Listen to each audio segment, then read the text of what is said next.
دروازہ ایک زوردار جھٹکے سے کھلا، جیسے کسی نے پوری طاقت سے اسے دھکیل دیا ہو۔ میں کمرے کے ایک کونے میں جھاڑو تھامے صفائی کر رہی تھی کہ اچانک یہ آواز میرے کانوں میں گونجی۔ دل کی دھڑکن ایک دم تیز ہو گئی، ہاتھ رک گئے اور آنکھیں دروازے کی طرف اٹھ گئیں۔ لمحے بھر کے لیے لگا کہ شاید ابا گھر واپس آ گئے ہیں، لیکن یہ آواز ان کی نہیں تھی۔ یہ دروازہ کھولنے کا طریقہ بھی ان کے انداز سے مختلف تھا۔ میں خوفزدہ ہو کر باہر کی طرف دوڑی۔ دل میں وسوسے اٹھ رہے تھے، کون ہو سکتا ہے؟ کیا کوئی چور گھر میں گھس آیا ہے؟ باہر نکل کر جیسے ہی میں دروازے کے قریب پہنچی، میری آنکھیں حیرت اور خوف سے کھلی کی کھلی رہ گئیں۔ 6 یا 7 آدمی جن کے چہرے اجنبی اور بدنما تھے، گھر کے اندر قدم رکھ چکے تھے۔ ان کے لباس سے صاف ظاہر تھا کہ یہ لوگ عام گاؤں والے نہیں تھے۔ ان کے حلیے سے ایک عجیب وحشت جھلک رہی تھی اور ان کے چہروں پر ایک قسم کی بدمعاشی کی جھلک واضح تھی۔ میرے ہاتھ میں جھاڑو ابھی تک لرز رہا تھا۔ میں نے کانپتے ہوئے لیکن مضبوط آواز میں پوچھا، کون ہو تم لوگ؟ یہاں کیا کرنے آئے ہو؟ میری آواز میں جتنا اعتماد تھا، دل اتنا ہی خوفزدہ تھا۔ ان میں سے ایک شخص جو ان کا سرغنہ معلوم ہو رہا تھا، آگے بڑھا۔ اس کی آنکھوں میں خون کی سرخی اور چہرے پر شیطانی مسکراہٹ تھی، جیسے وہ میری خوفزدہ حالت سے لطف اندوز ہو رہا ہو۔ وہ آہستہ آہستہ میری طرف بڑھنے لگا۔ میرے قدم خود بخود پیچھے ہٹنے لگے۔ میرے دل کی دھڑکن بڑھ گئی اور جسم پسینے سے بھیگنے لگا۔ میں نے ایک بار پھر ہمت جمع کی اور کہا، یہ کیا بدتمیزی ہے؟ ابا گھر پر نہیں ہے، تم لوگ یہاں سے چلے جاؤ ورنہ… میری بات پوری ہونے سے پہلے ہی وہ شخص جو قریب آ چکا تھا میرے سامنے رک گیا۔ اس کی سانسوں کی گرمی میں محسوس کر سکتی تھی اور اس کی سرخ آنکھیں میرے دل میں عجیب خوف پیدا کر رہی تھیں۔ وہ دھیمی لیکن دھمکی آمیز آواز میں بولا، جا کر اپنے ابا کو بتا دینا، ہم دلاور خان کے آدمی ہیں۔ اس مکان کو جلد از جلد خالی کر دو یا پھر 50 لاکھ روپے کا انتظام کر لو۔ وقت بہت کم ہے، سمجھ گئی؟ اس کی بات سن کر میرے قدم زمین میں جم گئے، جیسے میری روح میرے جسم کو چھوڑنے والی ہو۔ میری آنکھوں میں آنسو بھر آئے اور خوف سے میرے ہونٹ کانپنے لگے۔ ان کے چہرے پر ہنسی اور طنزیہ مسکراہٹ صاف دکھائی دے رہی تھی، جیسے انہیں معلوم ہو کہ ان کی دھمکی کا اثر ہو چکا ہے۔ میں کچھ کہنے کے لیے منہ کھولنے ہی والی تھی کہ وہ شخص کہا لگا کر اپنے ساتھیوں کو دیکھنے لگا، جیسے میری حالت کا مذاق اڑا رہا ہو۔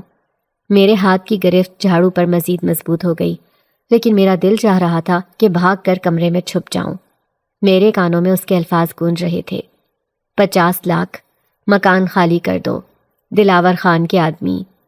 میں اندرونی طور پر دعا مانگ رہی تھی کہ کوئی معجزہ ہو جائے اور یہ لوگ یہاں سے چلے جائیں، لیکن وہ لوگ چند لمحے مزید کھڑے رہے۔ پھر وہ شخص اپنے ساتھیوں کے ساتھ دروازے کی طرف مڑ گیا۔ جاتے جاتے اس نے ایک آخری نظر مجھ پر ڈالی اور کہا، یاد رکھنا، ہمارے ساتھ کھیل کھیلنے کی کوشش مت کرنا، انجام کی ذمہ دار تم خود ہوگی۔ جیسے ہی وہ لوگ باہر نکلے، میرے قدم زمین پر جم گئے، آنکھوں سے آنسو رواں ہو گئے اور دل میں ایک ہی سوال تھا، ابا کو کیا بتاؤں گی؟ یہ سب کیسے ہوگا؟ گھر کی 4 دیواری جو ہمیشہ محفوظ محسوس ہوتی تھی، اب خطرے کا قلعہ بن چکی تھی۔ میرے سر پر کوئی بڑا بھائی نہیں تھا، یہ میری بد نصیبی تھی۔ میں اپنے والدین کی اکلوتی اولاد تھی، جو اپنے والد کا سہارا بننے کے بجائے ان کے لیے مزید پریشانی کا باعث تھی۔ ان آدمیوں کے جانے کے بعد میں نے جلدی جلدی گھر کا کام نپٹایا۔ دن بھر کے کام کاج کے بعد تھکن سے چور تھی، مگر یہ خیال بھی دل میں تھا کہ ابا کے آنے سے پہلے سب کچھ تیار ہو جائے۔ میں جانتی تھی کہ وہ میرے بغیر کھانا نہیں کھائیں گے، حالانکہ حویلی پر تو بہت لذیذ کھانا ان کے لیے موجود ہوگا۔ باورچی خانے میں کھانا پکانے کی آوازیں اور دھوئیں کے ساتھ میں اپنے دل کے اندر اٹھنے والے وسوسے بھی دبانے کی کوشش کر رہی تھی۔ دلاور خان کے آدمیوں کی باتیں، ان کی دھمکیاں اور ان کی خونخوار نظروں کا خوف میرے ذہن سے نہیں جا رہا تھا۔ میں بار بار ان کی باتوں کو یاد کر کے کانپ اٹھتی۔ رات کا اندھیرا دھیرے دھیرے پورے گاؤں پر چھا رہا تھا۔ میں نے کھانے کا انتظام مکمل کیا اور صفائی کر کے بیٹھ گئی، لیکن سکون کہیں دور تھا۔ اچانک دروازے پر دستک ہوئی اور میں فوراً سمجھ گئی کہ ابا واپس آ گئے ہیں۔ میں نے دوڑ کر دروازہ کھولا اور ابا کو دیکھ کر میری آنکھیں نم ہو گئیں۔ میں ان کے گلے سے لپٹ کر زور زور سے رونے لگی۔ ابا حیرت سے بولے، کیا بات ہے زینب، تو کیوں رو رہی ہے؟ سب خیریت تو ہے؟ میرے آنسو رکنے کا نام نہیں لے رہے تھے۔ میں نے سسکیاں لیتے ہوئے کہا، ابا، دلاور خان کے آدمی آج گھر آئے تھے، انہوں نے کہا ہے کہ یہ مکان خالی کر دو۔ یا پھر 50 لاکھ روپے لے کر آؤ۔ ابا وہ بہت ظالم لوگ ہیں، مجھے تو لگتا ہے وہ ہمیں یہاں رہنے نہیں دیں گے۔ ابا یہ سن کر گہری سوچ میں پڑ گئے۔ ان کی آنکھوں میں پریشانی صاف جھلک رہی تھی، لیکن وہ ہمیشہ میری حوصلہ افزائی کرتے تھے۔ انہوں نے میرا سر تھپ تھپایا اور کہا، بیٹی تو پریشان نہ ہو، میں کل ہی اپنے زمیندار بختیار صاحب سے بات کرتا ہوں، وہ دلاور خان کو یہ حرکت کرنے سے ضرور روکے گا۔ میں نے لرزتی ہوئی آواز میں کہا، ابا آپ جانتے ہیں دلاور کسی کی نہیں سنتا، وہ تو کسی کے بس میں نہیں آتا، مجھے تو اب اپنے ہی گھر میں رہنے سے ڈر لگتا ہے۔ ابا نے ایک لمحے کے لیے سوچا اور پھر بولے، ٹھیک ہے، پھر میں ایک اور حل نکالتا ہوں، میں تجھے حویلی میں کام پر لگوا دیتا ہوں، وہاں تو محفوظ بھی رہے گی اور مجھے بھی سکون رہے گا کہ میری بیٹی کی عزت پر کوئی آنچ نہیں آئے گی۔ ابا کی بات نے میرے دل میں تھوڑی سی تسلی پیدا کی۔ میں نے سر ہلاتے ہوئے کہا، یہ ٹھیک ہے ابا، آپ جو بھی کریں گے وہ میرے لیے بہتر ہوگا۔ رات بھر مجھے نیند نہیں آئی، میرے ذہن میں آنے والے دن کی سوچیں گردش کر رہی تھیں۔ صبح کی پہلی روشنی کے ساتھ میں نے اپنا بستر لپیٹا اور دل میں ایک عجیب سی گھبراہٹ کے ساتھ تیار ہونے لگی۔ ابا نے مجھ سے کہا، بیٹی آج میں تجھے سردار صاحب کی حویلی چھوڑاتا ہوں، وہاں تو محفوظ رہے گی۔ میں نے ایک چھوٹا سا تھیلا پکڑا جس میں چند کپڑے رکھے تھے اور ابا کے ساتھ گھر سے نکل پڑی۔ گاؤں کے راستے خاموش اور سنسان تھے، مگر میرے دل کی دھڑکن بے چین تھی۔ راستے میں بار بار سوچتی رہی کہ حویلی کیسی ہوگی، وہاں کے لوگ کیسے ہوں گے، کیا میں ان کے درمیان اپنے آپ کو محفوظ محسوس کر پاؤں گی؟ جب ہم حویلی کے قریب پہنچے تو وہ ایک بہت بڑی عمارت تھی، بلند دیواروں اور شاندار دروازے کے ساتھ وہ کسی قلعے کی طرح لگ رہی تھی۔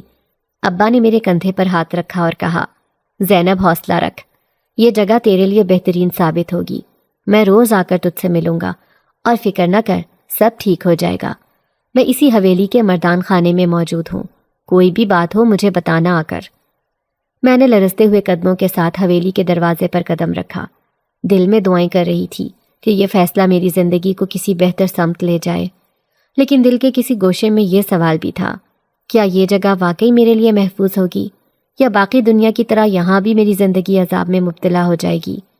میرا نام زینب ہے اور میرا تعلق ایک نہایت غریب گھرانے سے تھا۔ میری زندگی کا آغاز ہی مشکلات سے ہوا تھا، کیونکہ میری پیدائش کے 4 سال بعد میری ماں اس دنیا سے رخصت ہو گئی تھی۔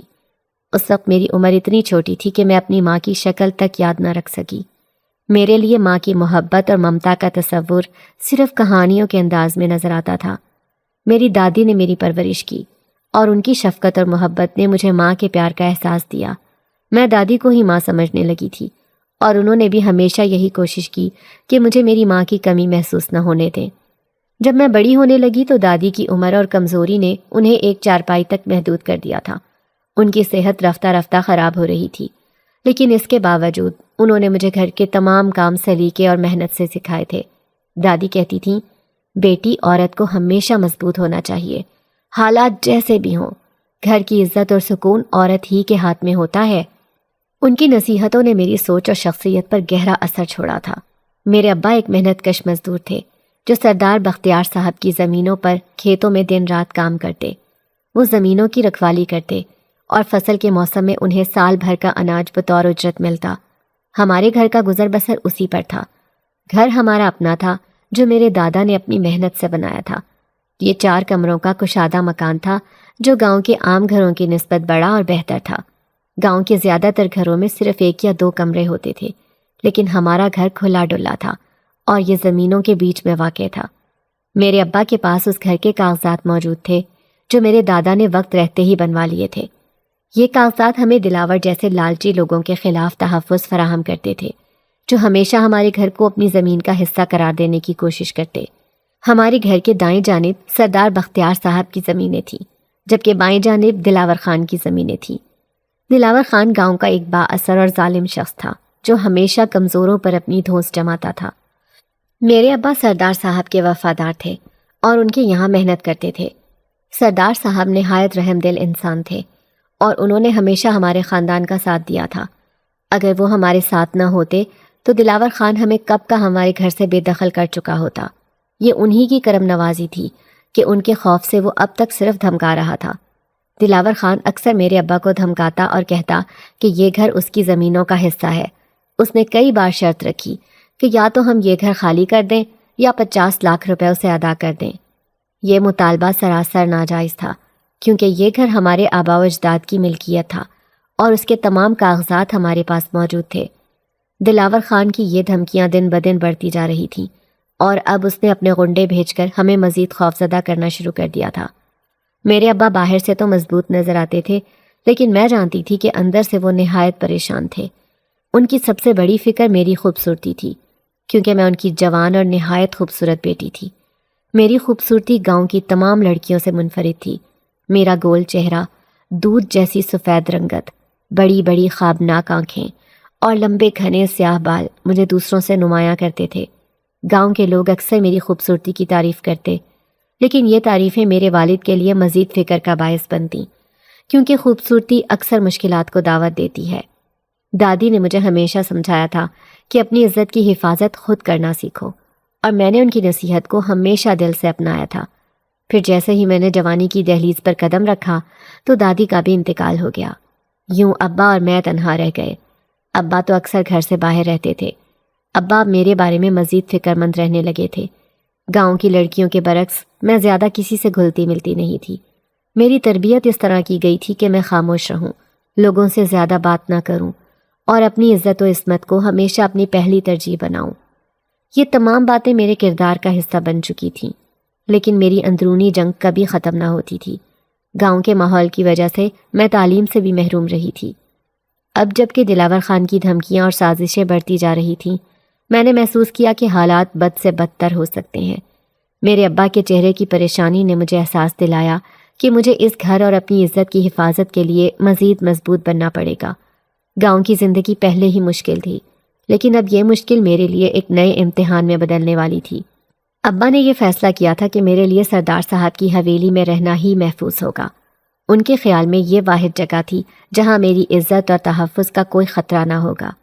انہوں نے مجھے سمجھایا کہ یہ فیصلہ وقتی ہے، جب تک حالات بہتر نہ ہو جائیں اور دلاور خان کے ظلم کا کوئی مستقل حل نہ نکل آئے، تب تک مجھے حویلی میں کام کاج کرنا ہوگا۔ ان کی باتوں میں ایک باپ کا درد اور فکر چھپی ہوئی تھی، اور میں نے ان کی بات کو سر جھکا کر قبول کر لیا، کیونکہ میں جانتی تھی کہ وہ میرے لیے کچھ بھی کر سکتے ہیں۔ آج میرا حویلی میں پہلا دن تھا۔ دل میں ایک عجیب سی گھبراہٹ اور تجسس تھا۔ جب میں سردار صاحب کی حویلی کے قریب پہنچی تو میری آنکھیں اس کی شان و شوکت کو دیکھ کر حیرت سے کھلی کی کھلی رہ گئیں۔ حویلی سفید رنگ کی تھی، لیکن اس کی خوبصورتی صرف اس کی دیواروں تک محدود نہ تھی۔ حویلی کے باہر ایک وسیع و عریض باغیچہ تھا جو کسی جنت کا منظر پیش کر رہا تھا۔ باغیچے کی حدود درختوں کی دیواروں نے گھیری ہوئی تھیں، اور ہر طرف نرم و ملائم سبز گھاس بچھی ہوئی تھی جس پر چلنا دل کو سکون دینے والا تھا۔ جگہ جگہ رنگ برنگے پھول کھلے ہوئے تھے جن کی خوشبو ہوا میں بسی ہوئی تھی۔ میں نے ایسا خوبصورت منظر کبھی اپنی زندگی میں نہیں دیکھا تھا۔ میں حویلی کے مرکزی دروازے کی طرف بڑھنے لگی تو دل میں ایک خوف سا پیدا ہونے لگا۔ کیا یہاں رہ کر میری عزت محفوظ رہ سکے گی؟ ان سوالوں نے میرے دل کو گھیر رکھا تھا۔ جیسے ہی میں نیم برآمدے میں داخل ہوئی تو ایک اور حیرت نے مجھے اپنی گرفت میں لے لیا۔ نیم برآمدے کی چھت اونچی اور دیواروں پر نہایت عمدہ نقش و نگار بنے ہوئے تھے۔ فرش پر ایسا چمکتا ہوا سنگ مرمر بچھا ہوا تھا کہ اس پر اپنے عکس کو صاف دیکھا جا سکتا تھا۔ برآمدے کے کنارے خوبصورت ستون بنے ہوئے تھے جو حویلی کی شان میں مزید اضافہ کر رہے تھے۔ میرے قدم جیسے ہی اندرونی حصے کی طرف بڑھے تو میری نظر ایک بڑی عمر کی خاتون پر پڑی جو سفید رنگ کے لباس میں ملبوس تھیں۔ ان کے ہاتھوں میں موٹے دانوں والی ایک خوبصورت تسبیح تھی جو مسلسل ان کے ہاتھوں میں گھوم رہی تھی۔ ان کے چہرے پر سکون اور عاجزی کا ایک خاص رنگ تھا۔ انہوں نے سر پر سفید رنگ کا دوپٹہ اوڑھا ہوا تھا اور ان کی نظریں نیچے تھیں جیسے وہ ذکر میں مشغول ہوں۔ ان کے ارد گرد کئی ملازمائیں کھڑی تھیں جو نہایت مؤدب انداز میں اپنے اپنے کام سر انجام دے رہی تھیں۔ میں جھجکتے ہوئے ان کے سامنے کھڑی ہو گئی۔ ایک ملازمہ نے آگے بڑھ کر میرا تعارف کروایا۔ بی بی صاحبہ، یہ لڑکی مرزا غلام احمد کی بیٹی ہے۔ مرزا صاحب سردار صاحب کے وفادار ملازم ہیں۔ یہ لڑکی کچھ دنوں کے لیے ہماری پناہ میں رہنا چاہتی ہے۔ بی بی صاحبہ نے بغیر میری طرف دیکھے نرمی سے سر ہلایا اور اپنی تسبیح کے دانوں کو ایک طرف رکھ دیا۔ انہوں نے اشارے سے مجھے بیٹھنے کو کہا۔ میں جھجکتے ہوئے ان کے سامنے ایک جانب بیٹھ گئی۔ میرے دل میں عجیب سا خوف اور شرمندگی تھی، لیکن ان کے چہرے پر ایسی شفقت اور سکون تھا کہ میری گھبراہٹ کچھ کم ہونے لگی۔ بی بی صاحبہ کی نظریں اب بھی نیچے تھیں، لیکن انہوں نے ایک دھیمی اور ٹھہری ہوئی آواز میں کہا، مرزا صاحب کی بیٹی، ٹھیک ہے، یہاں امانت کے طور پر رہ سکتی ہو، ہم اپنی حدود میں کسی کی عزت پر آنچ نہیں آنے دیتے، مجھے امید ہے کہ تم بھی حویلی کے اصولوں کو اچھی طرح سمجھو گی۔ ان کے یہ الفاظ سن کر میرا دل مطمئن ہو گیا۔ ان کے آس پاس کھڑی ملازمائیں مؤدب انداز میں ان کے حکم کا انتظار کر رہی تھیں۔ بی بی صاحبہ نے ایک ملازمہ کو حکم دیا، زینب کو مہمانوں کے کمرے میں لے جاؤ اور اس کے آرام کا بندوبست کرو، اسے کسی چیز کی کمی نہ ہونے دینا۔ ملازمہ نے مؤدب انداز میں سر جھکایا اور مجھے وہاں سے لے جانے لگی۔ میں دل ہی دل میں بی بی صاحبہ کی شکر گزار ہو رہی تھی کہ انہوں نے مجھے نہایت عزت کے ساتھ قبول کیا۔ جیسے ہی میں کمرے کی طرف بڑھی، میرے دل میں امید کی ایک کرن جاگی کہ شاید یہاں میری زندگی کچھ سکون پا سکے، لیکن ساتھ ہی یہ سوال بھی ذہن میں گونج رہا تھا کہ یہ حویلی میرے لیے کتنی دیر تک محفوظ رہے گی؟ کیا قسمت مجھے کسی اور آزمائش کی طرف لے جائے گی؟ یہ 4 کمرے جو مہمان خانے کے طور پر استعمال کیے جاتے تھے، حویلی کی پچھلی جانب بنے ہوئے تھے اور نہایت محفوظ تھے۔ ان کمروں کی ترتیب اور سکون نے مجھے کسی قلعے جیسا تحفظ کا احساس دلایا۔ میرے دل کو تسلی ہوئی کہ یہاں دلاور خان جیسے لوگوں کی پہنچ ناممکن ہے۔ یہ جگہ اپنی خاموشی، خوبصورتی اور پرسکون ماحول کی وجہ سے بہت متاثر کن تھی۔ حویلی کی شاندار دیواروں کے پیچھے یہ کمرے کسی الگ دنیا کا حصہ معلوم ہوتے تھے، جہاں وقت بھی جیسے ٹھہر گیا ہو۔ میں سوچ رہی تھی کہ حویلی کے رہائشی کتنے محفوظ اور آرام دہ زندگی گزار رہے ہیں۔ اس دوران میرے ذہن میں بار بار وہ لمحہ آتا جب ابا نے مجھے اس حویلی میں بھیجنے کا فیصلہ کیا تھا۔ ان کے چہرے پر چھائی فکر اور بے بسی یاد کر کے میرا دل بھر آتا، لیکن یہاں پہنچ کر یہ خیال بار بار دل میں آ رہا تھا کہ ابا نے میرے لیے صحیح فیصلہ کیا۔ حویلی کے ماحول نے مجھے تحفظ کا احساس دیا تھا کیونکہ یہاں زیادہ تر عورتیں ہی موجود تھیں، لیکن ایک بات جو مجھے عجیب سی لگی وہ یہ تھی کہ اس حویلی میں بی بی صاحبہ کے علاوہ میں نے کسی اور فرد کو نہیں دیکھا تھا۔ یہاں صرف ملازمین اور ملازمائیں ہی دکھائی دیتے تھے، وہ بھی زیادہ تر ادھیڑ عمر کے۔ کوئی جوان یا خاندان کے دوسرے افراد نظر نہیں آئے، جو ایک بڑا سوالیہ نشان تھا۔ جب میں اپنے کمرے میں داخل ہوئی تو پہلی نظر میں یہ کمرہ مجھے خواب جیسا لگا۔ سفید رنگ کی چادر سے ڈھکا ہوا صاف ستھرا بستر، فرش پر بچھی ہوئی خوبصورت قالین اور دیواروں پر سادہ مگر دلکش آرائش۔ کمرے کی دونوں بڑی کھڑکیاں باغیچے کی طرف کھلتی تھیں، جہاں سے ہلکی ہوا کے ساتھ پھولوں کی مہک اندر آ رہی تھی۔ میں بستر پر بیٹھ گئی اور کمرے کا جائزہ لینے لگی۔ یہ سب کچھ میرے خوابوں جیسا تھا، لیکن اس کے ساتھ ہی دل میں ایک عجیب سی اداسی بھی تھی۔ میں نے سوچا کہ یہ آرام اور سکون میرے اپنے گھر میں ہوتا تو کتنا اچھا ہوتا، لیکن حالات نے مجھے یہاں پہنچا دیا تھا۔ رات کا کھانا ایک ملازمہ میرے لیے کمرے میں لے کر آئی۔ کھانے میں گوشت، تازہ روٹی اور میٹھے کے طور پر زردہ شامل تھا۔ کھانا نہایت لذیذ تھا اور میں سوچنے لگی کہ یہ لوگ واقعی اپنے مہمانوں کا بہت خیال رکھتے ہیں، لیکن ساتھ ہی میں نے دل میں یہ طے کیا کہ یہ مناسب نہیں کہ میں یہاں ایک مہمان کی طرح آرام کرتی رہوں۔ میرے والد نے مجھے یہاں بھیجا تھا تاکہ میں حویلی کا کام کاج کروں اور ان کے احسانوں کا بدلہ چکا سکوں۔ نرم گرم بستر پر لیٹ کر جب نیند مجھ پر غالب آئی تو میرے دل میں سکون کا احساس تھا کہ کم از کم آج رات مجھے دلاور خان کا خوف نہیں ستائے گا۔ اگلی صبح جب میں بیدار ہوئی تو اٹھ کر بیٹھ گئی۔ صبح کی نرم روشنی کھڑکیوں سے اندر آ رہی تھی اور باغیچے میں پرندوں کی چہچہاہٹ سنائی دے رہی تھی۔ میں نے ہاتھ منہ دھویا اور سوچنے لگی کہ یہ بالکل مناسب نہیں کہ میں بستر پر بیٹھ کر صرف کھاتی رہوں، مجھے بھی حویلی کے کام کاج میں ہاتھ بٹانا چاہیے۔ میرے والد نے مجھ سے یہی کہا تھا کہ میں اس حویلی میں ملازمہ کی حیثیت سے رہوں گی اور ان لوگوں کے ساتھ اپنے فرائض ادا کروں گی۔ سردار صاحب نے ہمیشہ ہمارے خاندان پر مہربانیاں کی تھیں اور ہم ان کے احسانوں تلے دبے ہوئے تھے، اسی لیے یہ میرا فرض بنتا تھا کہ میں ان کے احسانات کا بدلہ ان کے کاموں میں مدد کر کے چکاؤں۔ یہی سوچ کر میں نے اپنا لباس تبدیل کیا۔ سادہ مگر صاف ستھرا لباس پہن کر میں نے اپنے آپ کو آئینے میں دیکھا اور سر پر دوپٹہ اچھی طرح اوڑھ لیا۔ پھر میں باہر نکل آئی، لیکن حویلی اتنی بڑی تھی کہ مجھے یہ سمجھ نہیں آ رہا تھا کہ کہاں جاؤں۔ حویلی کے اندر جانے والے راستے کو سمجھنے میں مجھے تھوڑی دقت ہو رہی تھی۔ راستے کا اندازہ لگاتے ہوئے میں آخر کار اس دروازے تک پہنچ گئی جو اندرونی حصے کی طرف جاتا تھا۔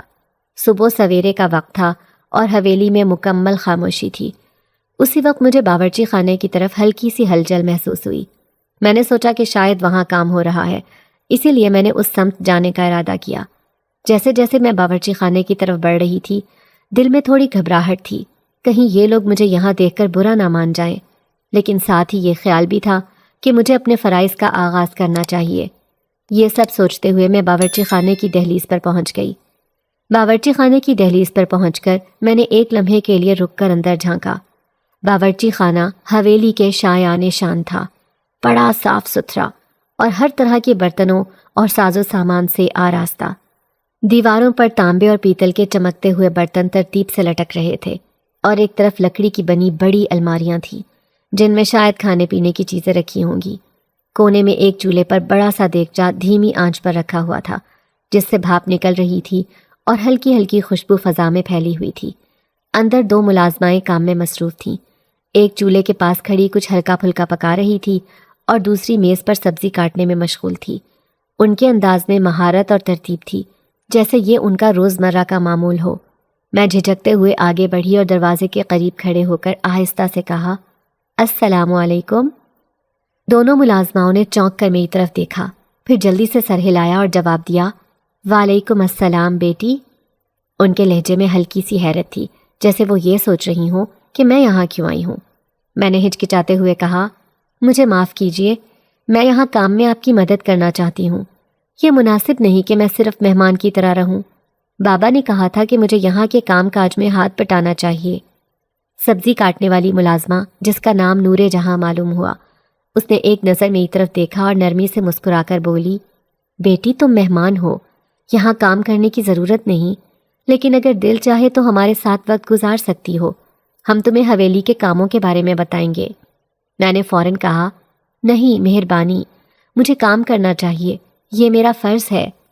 نور جہاں نے ایک لمحے کے لیے میری طرف غور سے دیکھا، پھر بولی، ٹھیک ہے، لیکن پہلے ہمیں دیکھو کہ ہم کیا کر رہے ہیں، اگر تمہیں کچھ سمجھنا ہو تو بتا دینا۔ میں نے خوشی خوشی سر ہلایا اور میز کے قریب آ کر ان کے کام کو غور سے دیکھنے لگی۔ انہوں نے مجھے سبزی کاٹنے کا طریقہ دکھایا اور میں نے جھجکتے ہوئے ان کے ساتھ کام کرنا شروع کر دیا۔ دوسری ملازمہ، جو شاید باورچی تھی، وقتاً فوقتاً مجھے دیکھتی اور مسکرا کر سر ہلاتی رہی، جیسے میری کوشش کو سراہ رہی ہو۔ اسی دوران نور جہاں نے مجھے باورچی خانے کے اصولوں کے بارے میں بتایا۔ یہاں صفائی کا خاص خیال رکھا جاتا ہے بیٹی، سردار صاحب کو کھانے میں بھی نفاست پسند ہے اور وہ چاہتے ہیں کہ ہر چیز ترتیب سے ہو۔ بی بی صاحبہ اس بات کا خاص خیال رکھتی ہیں۔ میں ان کی باتیں سن کر حیران ہوئی کہ حویلی کے ہر کام میں کتنی باریک بینی اور توجہ دی جاتی ہے، لیکن ساتھ ہی میرے دل میں یہ سوال ابھرا کہ سردار صاحب کون ہیں اور وہ حویلی میں کیوں نظر نہیں آتے؟ نور جہاں نے جسے میرے دل کی بات سمجھ لی، وہ ہنستے ہوئے بولی، سردار صاحب زیادہ وقت یہاں نہیں رہتے، وہ زیادہ تر سفر پر رہتے ہیں یا اپنے کاموں میں مصروف ہوتے ہیں۔ بی بی صاحبہ ہی زیادہ تر حویلی کی دیکھ بھال کرتی ہیں۔ میں نے سر ہلاتے ہوئے اس کی باتیں سنی اور دل ہی دل میں سوچنے لگی کہ یہ حویلی اپنی شان و شوکت میں تو لاجواب ہے، لیکن یہاں کے افراد کی زندگی اتنی سادہ اور خاموش کیوں ہے؟ کیا یہ خاموشی ان کی خوشحال زندگی کا حصہ ہے یا اس کے پیچھے کوئی کہانی چھپی ہے؟ یہ سوچتے ہوئے میں نے اپنا کام جاری رکھا، لیکن میرے دل میں حویلی اور یہاں کے لوگوں کے بارے میں جاننے کا تجسس مزید بڑھ گیا۔ سبزی کاٹتے ہوئے نور جہاں نے مجھے سردار صاحب کی حویلی کے کچھ اصول اور سنائے۔ ان کی باتوں سے مجھے اندازہ ہوا کہ حویلی میں ہر کام نہایت ترتیب اور اصولوں کے مطابق کیا جاتا ہے، اور سردار صاحب کے احکام حویلی کے ہر کونے میں چلتے ہیں۔ لیکن ساتھ ہی یہ بات بھی واضح ہو گئی کہ سردار صاحب اور ان کے اہل خانہ زیادہ وقت یہاں نہیں گزارتے تھے۔ نور جہاں نے ہنستے ہوئے کہا، سردار صاحب کو ہم سب نے اکثر سفر میں ہی پایا ہے، وہ زیادہ تر اپنے کاموں میں مصروف رہتے ہیں۔ بی بی صاحبہ نے ہی ہمیشہ سے حویلی کی نگرانی کی ہے۔ میں نے بات کاٹتے ہوئے پوچھا، اور بی بی صاحبہ کے علاوہ سردار صاحب کے گھر میں اور کون رہتا ہے؟ تو اس نے ایک لمحے کے لیے خاموشی اختیار کی اور پھر کہا، بی بی صاحبہ کے 2 بیٹے ہیں، لیکن وہ بھی زیادہ وقت یہاں نہیں گزارتے، بیرون ملک رہتے ہیں، زیر تعلیم ہے۔ میں نے دل ہی دل میں سوچا کہ یہ حویلی اتنی وسیع اور شاندار ہونے کے باوجود اتنی خاموش اور سنسان کیوں ہے؟ یہاں کے رہائشی خود کو دنیا سے الگ تھلگ کیوں رکھتے ہیں؟ نور جہاں نے میری خاموشی کو محسوس کرتے ہوئے مسکرا کر کہا، بیٹی تمہیں یہ سب باتیں عجیب لگ رہی ہوں گی، لیکن یہ حویلی اپنی روایات کے تحت چلتی ہے۔ یہاں کام کرنے والے ملازمین کو ان سوالوں کے جواب جاننے کی ضرورت نہیں ہوتی۔ ہمیں بس اپنے کام پر دھیان دینا ہوتا ہے۔ ویسے بھی ہم گاؤں کے غریبوں کا سہارا سردار بختیار صاحب ہیں۔ میں نے اس کی بات پر سر ہلا دیا، لیکن میرے دل میں اب بھی تجسس موجود تھا۔ یہ تجسس اس وقت اور بڑھ گیا جب نور جہاں نے باورچی خانے کے کام مکمل کرنے کے بعد مجھے باغیچے کی طرف لے جانے کی پیشکش کی۔ چلو بیٹی، باغیچے کا بھی ایک چکر لگا لو، یہاں کے پھول اور درخت بہت خاص ہے۔ سردار صاحب کے والد نے اپنے ہاتھوں سے ان درختوں کو لگوایا تھا، بڑے قدیمی ہیں، تمہیں دیکھ کر اچھا محسوس ہوگا۔ میں ان کے ساتھ باہر آئی اور باغیچے میں قدم رکھا تو ایک بار پھر حیران رہ گئی۔ باغیچے کے اندر ہر طرف ہریالی اور خوشبو کا راج تھا۔ بڑے بڑے درختوں کی شاخیں ایک دوسرے میں پیوست تھیں اور نیچے نرم گھاس فرش کی طرح بچھی ہوئی تھی۔ جگہ جگہ رنگ برنگے پھول کھلے ہوئے تھے جو دھوپ میں جگمگا رہے تھے۔ ایک طرف ایک بڑا سا فوارہ تھا جس سے پانی نکل کر ایک چھوٹے تالاب میں گرتا تھا۔ نور جہاں نے ایک درخت کی طرف اشارہ کرتے ہوئے کہا، یہ درخت سردار صاحب کے والد نے خاص طور پر یہاں لگوایا تھا۔ کہتے ہیں کہ اس کے نیچے بیٹھنے سے دل کو سکون ملتا ہے۔ بی بی صاحبہ بھی اکثر یہاں آ کر وقت گزارتی ہیں۔ میں نے درخت کے نیچے بیٹھ کر ایک لمحے کے لیے آنکھیں بند کیں اور اپنے دل کی کیفیت کو محسوس کیا۔ یہ جگہ واقعی سکون اور اطمینان کا گہوارہ تھی۔ تبھی اچانک مجھے ایسے محسوس ہوا جیسے اس درخت کی شاخیں کسی نے ہلائی ہوں۔ میں پریشان ہو گئی تو نور جہاں نے جلدی سے میرا ہاتھ تھاما اور اندر چلنے کا کہا۔ کیا یہاں کوئی پراسرار ہستی بھی رہتی ہے؟ میں خاموشی سے درخت کو دیکھنے لگی۔ یہ سب دیکھتے ہوئے میں نے دل ہی دل میں فیصلہ کیا کہ میں اس راز کو جاننے کی ضرور کوشش کروں گی، لیکن فی الحال میرا فرض تھا کہ میں اپنے کاموں پر توجہ دوں اور اپنے والد کے اعتماد پر پورا اتروں۔ یہ سوچ کر میں نے اس عورت کا ہاتھ تھاما اور اس کے ساتھ واپس باورچی خانے کی طرف چل دی، جہاں ابھی بہت کام باقی تھا۔ باورچی خانے میں واپس آ کر میں نے اس عورت کے ساتھ کام میں جتنے کا ارادہ کیا۔ یہ دن میرے لیے کسی امتحان سے کم نہیں تھا، کیونکہ نہ صرف مجھے حویلی کے کام سیکھنے تھے بلکہ یہاں کے اصول و ضوابط کو بھی سمجھنا تھا۔ اس عورت نے باورچی خانے کی صفائی کا طریقہ سمجھایا اور میں نے دل لگا کر اس کی ہدایات پر عمل کرنا شروع کر دیا، لیکن بار بار میرے ذہن میں اس درخت کی تصویر چھائی ہوئی تھی جو بڑی ہی شان سے اس باغیچے میں کھڑا تھا، جیسے اس میں کوئی راز دفن ہو۔ جیسے ہی میں کام میں مشغول ہوئی، ایک ملازمہ جلدی سے باورچی خانے میں داخل ہوئی۔ وہ بوڑھی عورت تھی جس کے بال سفید اور چہرے پر وقت کے نشانات تھے، مگر آنکھوں میں عجیب سی چمک تھی۔ وہ سیدھے نور جہاں کے پاس آئی اور آہستہ آواز میں کچھ کہا۔ نور جہاں نے چونک کر میری طرف دیکھا اور پھر فوراً اس عورت کے ساتھ باہر نکل گئی۔ میں ان دونوں کی باتوں سے کچھ سمجھ نہیں پائی، مگر نور جہاں کی پریشانی اور جلد بازی دیکھ کر دل میں بے چینی محسوس ہوئی۔ میں نے باقی کاموں کو جلدی سے نمٹانے کی کوشش کی تاکہ دیکھ سکوں کہ آخر ہوا کیا ہے۔ تھوڑی دیر بعد وہ واپس آئی، مگر اس کے چہرے پر سنجیدگی اور فکر کے آثار نمایاں تھے۔ میں نے ہچکچاتے ہوئے پوچھا، کیا ہوا؟ سب خیریت ہے؟ اس نے گہری سانس لیتے ہوئے کہا، سب ٹھیک ہے، بس کچھ اہم کام تھا، تم اپنا کام جاری رکھو۔ اس کے انداز سے صاف ظاہر تھا کہ وہ کچھ چھپا رہی ہے، لیکن میں نے مزید سوال کرنا مناسب نہیں سمجھا۔ دل میں یہ خیال آیا کہ شاید یہ حویلی کا کوئی راز ہو جو مجھے نہیں معلوم۔ دن کے اختتام پر جب میں اپنے کمرے میں پہنچی تو تھکن کے باوجود نیند آنکھوں سے کوسوں دور تھی۔ میں کھڑکی کے پاس جا کر بیٹھ گئی اور باہر کے مناظر کو دیکھنے لگی۔ رات کی تاریکی میں حویلی کے باغیچے اور در و دیوار ایک پراسرار خاموشی میں ڈوبے ہوئے تھے۔ کبھی کبھی دور کہیں سے جھینگروں کی آواز آتی جو اس خاموشی کو اور گہرا کر دیتی۔ میرا ذہن بار بار آج کے دن کے واقعات کی طرف جا رہا تھا۔ نور جہاں کی باتوں اور اس کی پریشانی نے مجھے ایک نئی الجھن میں ڈال دیا تھا۔ آخر اس حویلی میں کیا راز چھپے ہوئے تھے؟ سردار صاحب اور ان کے خاندان کے بارے میں خاموشی کیوں تھی؟ اور یہ ملازمائیں کس قدر محتاط اور رازدار کیوں لگتی تھیں؟ یہ سوالات میرے دل و دماغ پر چھائے ہوئے تھے، مگر میں نے خود کو تسلی دی کہ وقت کے ساتھ سب کچھ سامنے آ جائے گا۔ یہ سوچ کر میں نے آنکھیں بند کیں اور اللہ سے دعا کی کہ وہ مجھے اس حویلی میں اپنے فرائض ادا کرنے کی توفیق دے اور میرے والد کا بھرم قائم رکھے۔ رات کا سناٹا گہرا ہوتا جا رہا تھا اور حویلی کے ماحول پر ایک عجیب سی پراسرار خاموشی چھا گئی تھی۔ میں اپنے بستر پر لیٹی تھی، کھڑکی سے دکھائی دینے والے تاریک آسمان پر ٹمٹماتے ستاروں کو دیکھتے ہوئے میں سوچوں میں گم تھی۔ اچانک ایک خوفناک مردانہ چیخ نے اس خاموشی کو چیر کر رکھ دیا۔ یہ چیخ اتنی گہری اور دردناک تھی کہ میرے جسم میں جھرجھری دوڑ گئی اور میرے ہاتھ بے اختیار چادر کو مضبوطی سے تھامنے لگے۔ میرے دل کی دھڑکن بے قابو ہو گئی۔ ایسا لگا جیسے یہ آواز کسی ایسے شخص کی ہو جو ناقابل برداشت تکلیف میں مبتلا ہو۔ یہ کیا ہو سکتا تھا؟ میں ڈر کے مارے بستر سے اٹھ گئی اور ہلکی لرزتی ہوئی کھڑکی کے قریب جا کھڑی ہوئی۔ میری نظریں باغیچے پر جم گئیں جہاں سے یہ آواز آ رہی تھی۔ تاریکی میں کچھ دکھائی نہیں دے رہا تھا، لیکن اچانک میری نظر ایک روشنی پر پڑی جو باغیچے کے اندر ہلکے ہلکے حرکت کر رہی تھی۔ وہ روشنی اتنی مدھم اور پراسرار تھی کہ اس کا وجود خود ایک معمہ لگ رہا تھا۔ روشنی کے ساتھ وہ چیخ دوبارہ سنائی دی اور اب کی بار زیادہ قریب محسوس ہوئی۔ میرے ہاتھ کھڑکی کی دہلیز پر لرزنے لگے۔ یہ کون ہو سکتا تھا؟ کیوں چیخ رہا تھا؟ اور وہ روشنی کیا تھی؟ میرا تجسس اور خوف بڑھتا جا رہا تھا۔ دل میں شدید خوف کے باوجود میں نے فیصلہ کیا کہ باہر جا کر دیکھنا ہوگا، شاید کوئی واقعی مدد کا محتاج ہو۔ میں دھیرے دھیرے قدم اٹھاتی ہوئی دروازے کی طرف بڑھی، لیکن میرے اندر خوف کی آگ بھڑک رہی تھی۔ روشنی اب بھی وہاں جل رہی تھی جیسے کوئی دیا ہو، لیکن یہ دیا حرکت کر رہا تھا۔ روشنی کی حرکت کے ساتھ ہی زمین پر لمبے سائے ابھر رہے تھے جو درختوں کی شاخوں کی طرح عجیب و غریب شکلیں اختیار کر رہے تھے۔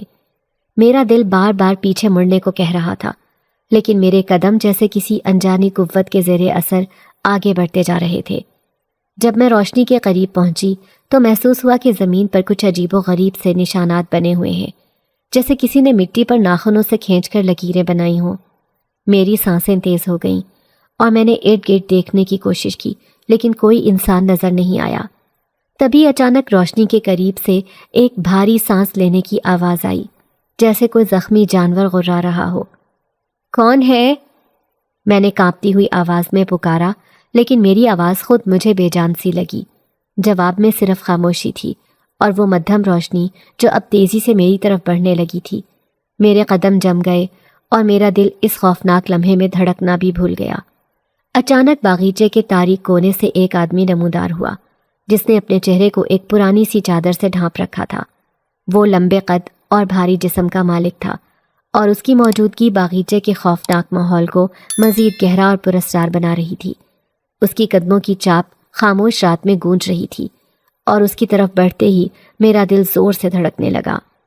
اے لڑکی، تم کون ہو؟ اس کی آواز سخت اور گونجدار تھی، جس میں نہ صرف غصہ تھا بلکہ ایک عجیب سا خوف بھی جھلک رہا تھا۔ میں نے ایک لمحے کے لیے رک کر اسے دیکھنے کی کوشش کی، لیکن اس کے چہرے کو چادر نے اس طرح چھپا رکھا تھا کہ صرف اس کی چمکتی ہوئی آنکھیں ہی دکھائی دے رہی تھیں، جو اندھیرے میں انگاروں کی مانند لگ رہی تھیں۔ میں نے لرزتی ہوئی آواز میں جواب دینے کی کوشش کی۔ میں حویلی میں رہتی ہوں۔ میں نے کسی کی چیخ سنی تھی اور… اس نے میری بات کاٹتے ہوئے کہا، چیخ؟ رات کے اس پہر باغیچے میں؟ کیا تمہیں معلوم نہیں کہ رات کے 12 بجنے کے بعد اس باغیچے میں داخلہ ممنوع ہے؟ یہ جگہ تمہارے لیے نہیں ہے۔ اس کے لہجے میں نہ صرف غصہ تھا بلکہ ایک ایسی سختی بھی تھی جو مجھے مزید سوال کرنے سے روک رہی تھی۔ میں نے دوبارہ ہمت جٹا کر کہا، لیکن میں نے واقعی کسی کی چیخ سنی تھی، شاید کوئی مدد کے لیے پکار رہا ہو۔ میں نے سوچا… خاموش! اس نے میری بات کو سختی سے روکا۔ یہاں کے راز تمہیں نہیں معلوم اور بہتر ہوگا کہ تم اپنی جان کو خطرے میں نہ ڈالو۔ فوراً واپس چلی جاؤ اور دوبارہ یہاں آنے کی کوشش نہ کرنا۔ اس کی باتوں میں ایک ایسی پراسراریت تھی جو میرے اندر سوالات کا ایک طوفان اٹھا رہی تھی، لیکن اس کے رویے کی سختی نے مجھے مزید کچھ بولنے سے روک دیا۔ اس کی آنکھوں کی چمک اور اس کے لہجے کی سختی نے مجھے احساس دلایا کہ وہ کسی بات سے شدید خوفزدہ ہے، اور اس کا یہ خوف مجھ سے نہیں بلکہ اس باغیچے سے وابستہ کسی انجانے راز سے تھا۔ میں نے ہار مانتے ہوئے پیچھے ہٹنا شروع کیا۔ میرے قدم بے اختیار لڑکھڑا رہے تھے اور دل میں بے شمار سوالات ہلچل مچا رہے تھے۔ آخر کار میں پلٹی اور تیزی سے حویلی کے اندر کی طرف بھاگی۔ میرے قدموں کی چاپ حویلی کی سرد اور خاموش راہداریوں میں گونج رہی تھی۔ اپنے کمرے میں پہنچ کر میں نے جلدی سے کھڑکی بند کر دی، لیکن باہر کا منظر اب بھی میری آنکھوں کے سامنے تھا۔ وہ آدمی کون تھا؟ اس نے اپنے چہرے کو کیوں چھپا رکھا تھا؟ اور سب سے اہم بات یہ کہ وہ میری موجودگی سے اتنا خوفزدہ کیوں تھا؟ میں بستر پر بیٹھ گئی، لیکن دل بے چین تھا۔ وہ آدمی مجھے اتنی جلدی واپس جانے پر مجبور کیوں کر رہا تھا؟ اس باغیچے میں ایسا کیا تھا جو رات کے 12 بجے کے بعد ممنوع ہو جاتا تھا؟ اور وہ چیخ، کیا واقعی کوئی مدد کے لیے پکار رہا تھا؟ یا یہ صرف میری غلط فہمی تھی؟ ان سوالوں نے میرے ذہن کو جکڑ لیا تھا۔ ہر لمحہ لگ رہا تھا کہ یہ حویلی صرف ایک رہنے کی جگہ نہیں بلکہ ایک پراسرار داستان کی گواہ ہے جس کے ہر گوشے میں کوئی نہ کوئی راز چھپا ہوا ہے۔ میری نیند غائب ہو چکی تھی اور میں مسلسل کھڑکی کی طرف دیکھ رہی تھی، یہ سوچتے ہوئے کہ شاید وہ چیخ یا وہ پراسرار روشنی دوبارہ نظر آ جائے۔ لیکن رات کی خاموشی مزید گہری ہوتی جا رہی تھی اور میرا دل ان اندھیروں میں چھپے خوفناک رازوں کے بارے میں سوچ کر لرز رہا تھا۔ نہ جانے کون سے پہر میری آنکھ لگی تھی۔ اگلے دن جیسے ہی بیدار ہوئی تو فوراً باہر نکل آئی۔ جب میں باورچی خانے میں داخل ہوئی تو نور جہاں کی گھورتی نظروں نے میرے اندر عجیب سی بے چینی پیدا کر دی۔ اس کی نظریں جیسے میرے ہر قدم کو تول رہی تھیں۔ جیسے ہی میں کرسی پر بیٹھنے کی کوشش کرنے لگی، اس نے تیز لہجے میں کہا، بہتر یہی ہے کہ تم اپنے کمرے تک محدود رہو۔ اس کا لہجہ اتنا سخت اور حکم دینے والا تھا کہ میں ایک لمحے کے لیے ساکت ہو گئی، پھر وہ اچانک مزید تلخ ہو گئی۔ تم رات کے 12 بجے باغیچے میں کیا کرنے گئی تھی؟ کیا تمہیں نہیں معلوم کہ یہاں کے اصول کیا ہیں؟ میں نے وضاحت دینے کی کوشش کی، لیکن اس نے میری بات سننے سے پہلے ہی ہاتھ اٹھا کر اشارہ کیا۔ یہاں اپنے کام سے کام رکھو، کسی سے ہمدردی کرنے یا زیادہ بات کرنے کی ضرورت نہیں ہے۔ اس کا رویہ ایسا تھا جیسے وہ کچھ چھپانے کی کوشش کر رہی ہو۔ نور جہاں کے جانے کے بعد میری نظریں باورچی خانے کے ایک کونے میں موجود ایک نوجوان پر پڑیں جو خاموشی سے سبزیوں کو ترتیب دے رہا تھا۔ وہ بہت خوبصورت اور شائستہ لگ رہا تھا، لیکن اس کی خاموشی اور توجہ اس کے کام پر مرکوز تھی۔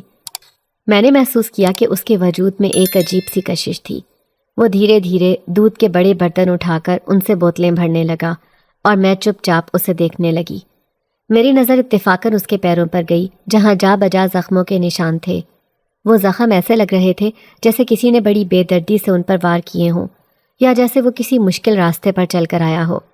اس کے سرخ و سفید پیروں پر ان گہرے زخموں کے نشانات نے میرا دل دہلا دیا۔ میں ایک لمحے کے لیے بے اختیار اس کی طرف لپکی اور تیز لہجے میں بولی، یہ کیا ہوا ہے تمہیں؟ تمہارے پیروں پر اتنے زخم کیسے آئے؟ میرا لہجہ نہ صرف تشویش بھرا تھا بلکہ حیرانی بھی واضح تھی۔ نوجوان نے میری طرف نظر اٹھا کر دیکھا۔ اس کی آنکھوں میں ایک عجیب سی اداسی اور گہری کہانی چھپی ہوئی تھی۔ اس نے چند لمحے کے لیے میری طرف دیکھا، پھر نظریں جھکا لیں اور دوبارہ اپنے کام میں مشغول ہو گیا۔ ایسا لگا جیسے وہ میری بات کا جواب دینے سے کترانے کی کوشش کر رہا ہو۔ میں نے دوبارہ پوچھا، تمہیں ان زخموں کا علاج کروانے کی ضرورت ہے، یہ بہت گہرے لگتے ہیں۔ لیکن اس نے میری بات کا جواب دیے بغیر دودھ کی بوتلیں اٹھائیں اور باورچی خانے سے باہر نکل گیا۔ اس کی خاموشی اور بے توجہی نے میرے دل میں ایک عجیب سا خلا پیدا کر دیا۔ میں سوچنے لگی کہ یہ نوجوان کون ہے؟ وہ اس حویلی میں کیا کر رہا ہے؟ اور سب سے بڑھ کر ان زخموں کے پیچھے کیا کہانی چھپی ہوئی ہے؟ نور جہاں کا رویہ، رات کی پراسرار چیخیں اور اب اس نوجوان کی خاموشی، سب کچھ مل کر حویلی کے ماحول کو اور زیادہ پراسرار اور خوفناک بنا رہے تھے۔ جبھی اچانک نور جہاں باورچی خانے میں داخل ہوئی تو میں نے جلدی سے پوچھا، یہ لڑکا کون تھا؟ نور جہاں نے تھوڑا حیران ہوتے ہوئے جواب دیا، ارے جنید تھا، یہ حویلی کا پرانا ملازم۔ اس کے لہجے میں کچھ جھجک تھی، جیسے وہ زیادہ کچھ بتانے سے گریز کر رہی ہو۔ میں نے فوراً اگلا سوال کیا، یہ جنید، اس کے پیروں پر اتنے گہرے زخم کیوں ہیں؟ کیا ہوا تھا اسے؟ نور جہاں نے ایک لمحے کو توقف کیا، پھر اپنی آواز کو مدھم کرتے ہوئے کہا، زینب، تم اس لڑکے سے دور ہی رہو، یہ بڑا خطرناک ہے، اپنے قبیلے سے لڑ کر یہاں پناہ لینے آیا ہے، بہت کھڑوس مزاج کا ہے، کسی سے سیدھے منہ بات نہیں کرتا، اگر بات کرو تو ایسا لگتا ہے کاٹنے کو دوڑ پڑے گا۔ نور جہاں کی باتوں نے میری دلچسپی اور بڑھا دی۔ میں جنید کے بارے میں مزید جاننا چاہتی تھی۔ وہ اتنا تلخ کیوں تھا؟ اس کے پیروں کے زخموں کے پیچھے آخر کیا کہانی چھپی ہوئی تھی؟ لیکن نور جہاں نے واضح الفاظ میں مجھے خبردار کیا تھا کہ اس سے دور رہنا بہتر ہے۔ میں خاموش رہی، مگر دل میں جنید کے بارے میں سوالات کا ایک طوفان اٹھ رہا تھا۔ شام کے وقت حویلی میں ہمیشہ گاؤں کی عورتوں کا رش رہتا تھا۔ بی بی صاحبہ ان کے مسائل سنتی اور سلجھاتی، یہ ان کے روزمرہ کا معمول تھا۔ خاص طور پر شام کا وقت اسی مقصد کے لیے مختص تھا۔ گاؤں کی عورتیں اپنے رشتے، مشکلات اور پریشانیاں لے کر ان کے پاس آتیں اور بی بی صاحبہ صبر اور سکون سے انہیں حل کرنے میں مدد کرتیں۔ لیکن میرا دل اب اس حویلی میں بالکل بھی نہیں لگ رہا تھا۔ میں ہر لمحہ بے چین رہتی، جیسے کوئی اندیکھے رازوں کی گرہ کھولنے کو تیار نہ ہو۔ اچانک میری نظر باغیچے کے ایک کونے میں ایک چھوٹے سے کمرے پر پڑی جو اب تک میری نظروں سے اوجھل تھا۔ وہ کمرہ پراسرار اور تنہائی میں چھپا ہوا سا لگا۔ تجسس کے مارے میں اس کی طرف بڑھ گئی۔ جیسے ہی میں نے دروازہ کھولا تو سامنے جنید بیٹھا ہوا نظر آیا۔ وہ اپنے پیروں کے زخموں کو غور سے دیکھ رہا تھا۔ مجھے دیکھ کر وہ ٹھٹک گیا اور فوراً منہ موڑ کر دیوار کی طرف دیکھنے لگا، جیسے میری موجودگی اسے گوارا نہ ہو۔ میں نے دھیرے سے پوچھا، کیا میں اندر آ سکتی ہوں؟ وہ تھوڑی دیر خاموش رہا، پھر بظاہر بے دلی سے کہا، آ جائیں۔ میں اندر داخل ہوئی اور اس کے قریب کھڑے ہو کر نرمی سے بولی، یہ زخم کیسے لگے ہیں؟ جنید نے گہری سانس لی اور اپنی نظریں جھکاتے ہوئے بولا، اپنوں کے دیے ہوئے زخم کبھی نہیں بھرتے، خاص طور پر جب انہیں ہر روز تازہ کیا جاتا رہے۔ اس کی بات سن کر میرے دل میں عجیب سا درد اٹھا۔ وہ خاموش تھا، مگر اس کی آنکھوں میں چھپے غم اور تلخی کی گہرائی میرے دل کو چیر رہی تھی۔ میں نے ہچکچاتے ہوئے کہا، کیا تمہیں کسی نے زبردستی یہاں پناہ لینے پر مجبور کیا ہے یا تمہارے اپنے ہی؟